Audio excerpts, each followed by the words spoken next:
Me dolió lo que Dios permitió. Y probablemente este sea tu caso hoy, en donde habías hecho un mapa mental de justamente cómo ibas a obedecer, a creer y a esperar en Dios. Y lo opuesto sucedió.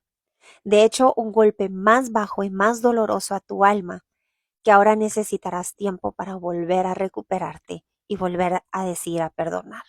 Probablemente has pensado, si Dios hace su parte, va a ser más fácil hacer la mía. Y estos son pensamientos que vienen a nuestra mente cuando estamos sumergidos en el ojo del huracán, cuando solo podemos ver lo que está frente a nosotros, que nos está lastimando y el dolor que solo queremos que se vaya, para poder tomar ese respiro profundo, decidir perdonar y continuar con ese gozo del cual en esta temporada ya se te olvidó cómo se siente. Y yo vengo a darte hoy una palabra de exhortación. Estamos ya en los últimos capítulos de Apocalipsis y estamos viendo que el tiempo oscuro no duró para siempre. Estamos viendo que el tiempo de juicio no duró para siempre, al igual que el tiempo de gracia no duró para siempre. Y quiero hoy animarte a poder entender que no fue que Dios no te respondió, sino que fue que no te respondió como tú habías calculado y como tú te habías imaginado.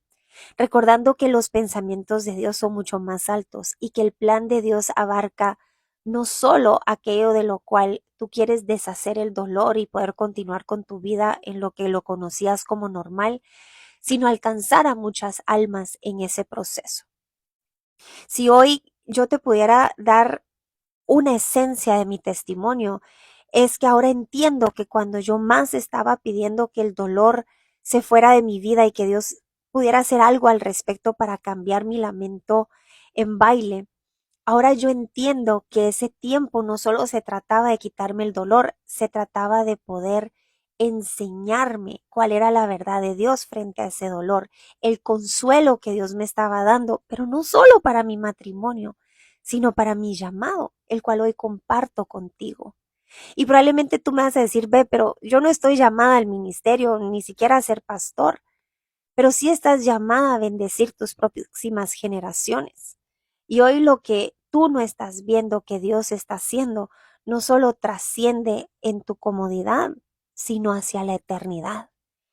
Y por ende, ese tiempo de incomodidad es necesario para poder bendecir a muchos más. Eso es algo que se nos olvida cuando estamos viendo a Dios a través de los lentes del dolor y a la expectativa de lo peor que puede suceder. Esto fue lo que Adán y Eva intercambiaron en el jardín de Edén, el ver todo lo bueno que Dios tenía, por ahora el conocimiento del mal y estar siempre a la expectativa cuál sería la intención de Dios, si mala o buena. Yo te invito a que puedas regresar a esa etapa de inocencia, en donde con toda tu mente y todo tu corazón tú no cuestionabas a Dios, tú no cuestionabas sus motivaciones, sino podías descansar y confiar en que su muestra más grande de amor, aún siendo pecadores, Él decidió amarnos y lo puede ser ahora en tu temporada en donde estás dependiendo y confiando de Él para que cambie tu historia. Una historia que trascenderá hacia la eternidad, pero no solo con tu alma, sino muchas más. Juan 16:20 dice, les digo la verdad, ustedes lloran y se lamentan por lo que va a sucederme, pero el mundo se alegrará. Ustedes se lamentarán, pero su dolor se convertirá de pronto en una alegría maravillosa. Lo que Jesús vino a hacer por nosotros en la tierra no definió lo que sería su futuro. Fue una temporada y parecía a simple vista que ahí cuando clamó a su Padre no se encontraba en ninguna parte. Pero ahí Dios estaba permitiendo el sacrificio más grande de la historia para que tú y yo fuéramos redimidos. El dolor temporal de Jesús no se compara a la alegría eterna de lo que produjo ese sacrificio.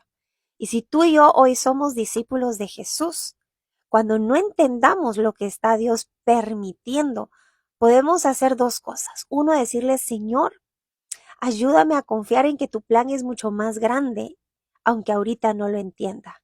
Y dos, Señor, te rindo el control de mi vida. El yo estar escribiendo cómo quiero que sea el próximo capítulo, que solo me favorece a mí, para que tú puedas escribir los siguientes capítulos que favorecerán a muchos más. Esto es volvernos un sacrificio vivo como Jesús lo hizo por nosotros.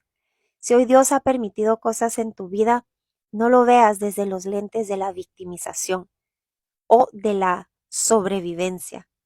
Velo desde los lentes que dicen Romanos 8:28, que tú eres más que vencedor. Y lo que hoy Dios está permitiendo, tú que verdaderamente amas al Señor con toda tu mente y corazón, también eso va a obrar para bien. Aunque no lo entiendas ahorita, probablemente muchas cosas llegaremos a entender hasta que estemos en su presencia.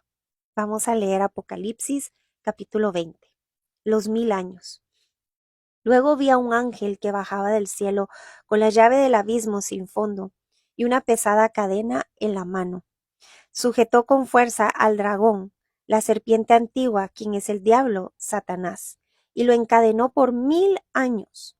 El ángel lo lanzó al abismo sin fondo y lo encerró con llave para que Satanás no pudiera engañar más a las naciones hasta que se cumpliera los 1000 años.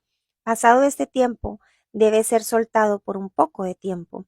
Después vi tronos y los que estaban sentados en ellos habían recibido autoridad para juzgar. Vi las almas de aquellos que habían sido decapitados por dar testimonio acerca de Jesús y proclamar la palabra de Dios. Ellos no habían adorado la bestia ni su estatua, ni habían aceptado su marca en la frente o en las manos. Volvieron a la vida y reinaron con Cristo durante 1000 años. Esta es la primera resurrección. El resto de los muertos no volvieron a la vida hasta que se cumplieran los 1000 años. Benditos y santos son aquellos que forman parte de la primera resurrección, porque la segunda muerte no tiene ningún poder sobre ellos, sino que serán sacerdotes de Dios y de Cristo y reinarán con él durante 1000 años. La derrota de Satanás. Cuando se cumplan los 1000 años, Satanás será liberado de su prisión. Saldrá para engañar las naciones llamadas Gog y Magog por todos los extremos de la tierra. Las reunirá a todas para la batalla, un poderoso ejército tan incalculable como la arena de la orilla del mar. Y los vi cuando subían por toda la anchura de la tierra y rodeaban al pueblo de Dios y a la ciudad amada, pero cayó fuego del cielo sobre el ejército que atacaba y lo consumió. Después el diablo que los había engañado fue lanzado al lago de fuego, que arde con azufre, donde ya estaban la bestia y el falso profeta. Ahí serán atormentados día y noche por siempre jamás. El juicio final. Y vi un trono blanco y al que estaba sentado en él. La tierra y el cielo huyeron de su presencia, pero no encontraron ningún lugar donde esconderse. Vi a los muertos, tan grandes como pequeños, de pie delante del trono de Dios. Los libros fueron abiertos, entre ellos el libro de la vida. A los muertos se les juzgó de acuerdo a las cosas que habían hecho según lo que estaba escrito en los libros.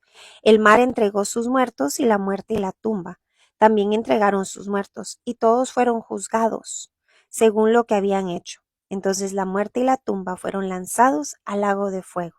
Este lago de fuego es la segunda muerte, y todo el que no tenía su nombre registrado en el libro de la vida fue lanzado al fuego, al lago de fuego.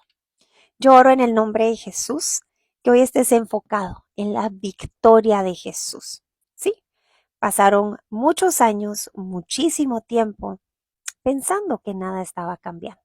Pero en esa espera, muchos vinieron al arrepentimiento. La paciencia y perseverancia de grandes héroes de la fe hoy nos inspiran a poner nuestra confianza en Dios en medio de esa espera, que aparentemente pareciera que Dios está permitiendo muchas cosas, pero las cuales hoy entendemos, esas mismas cosas están llevando de vuelta a los pies de Jesús a las personas que son enfrentadas a las consecuencias de sus malas decisiones. Personas que hoy pueden decir, que podemos decir, lejos de Él, nada podemos hacer, ni siquiera escribir los capítulos propios de nuestra vida. Nos vemos en el siguiente capítulo de Apocalipsis.